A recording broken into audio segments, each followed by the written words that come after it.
It's an honor to address this esteemed gathering today on the cusp of the African Union's anniversary. As we look forward, we must continue to strive and uphold the Union's principles of sharing, partnership, and continental prosperity.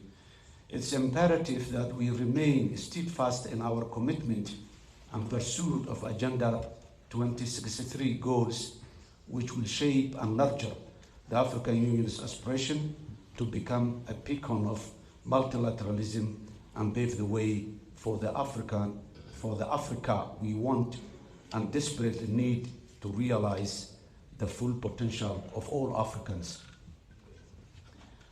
Excellencies, ladies and gentlemen, this crucial year of the Union, as the African Union has officially become a member of the G20, we would like to commend the chair, His Excellency Azali Ousmane, President of the Union of the Comoros, and His Excellency Macky Sall, President of the Republic of Senegal and Rapporteur of the African Union, for their effort to achieve this significant milestone for our continent. We strongly urge the Union to finalize the details of its participation in order to fully leverage the opportunities provided by this esteemed platform and to meet the demands of a constantly changing continent and overcome ongoing challenges. It's crucial that we expedite the ongoing African Union reform, as my colleagues, the other heads of states, explained. Excellencies, ladies and gentlemen, the AU must develop effective mechanisms to address emerging peace and security crises across the continent.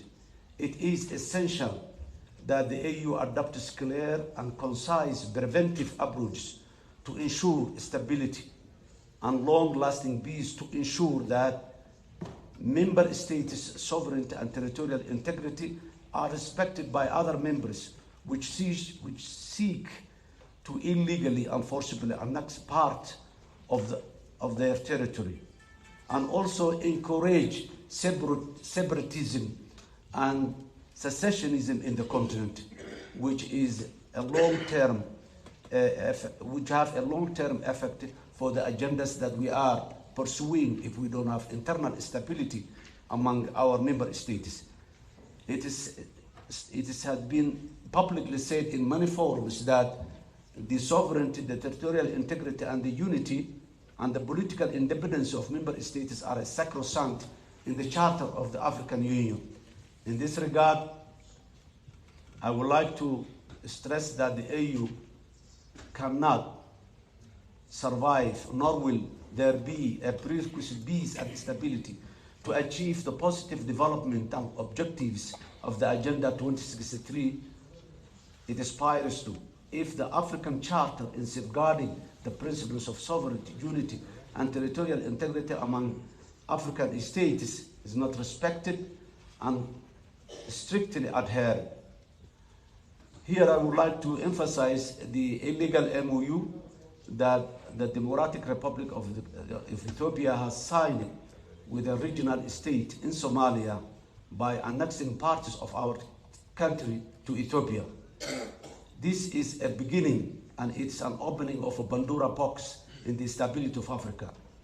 This is happening at a time when Somalia is succeeding and Somalia is becoming back its rightful position and defeating the terrorists that are a threat to the region, to the continent, and the globe at large. We are not, and we don't want to refocus our attention to unnecessary conflict with our neighbor. Therefore, it is the full responsibility of the African Union to stand a clear stance on this issue. We, Somalia, we are here in front of this great August summit.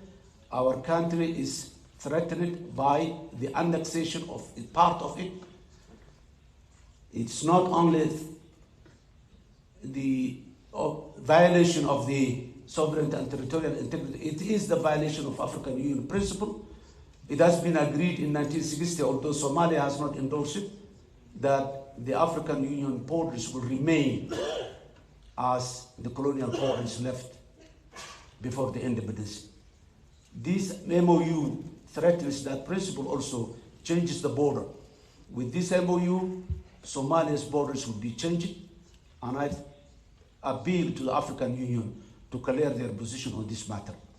Other than that, I would like to congratulate again the leadership of the Union and the agenda of the theme of this year of education. I'm looking forward that the African Union's position will be very clear on matters of mutual interest and continental interest for all.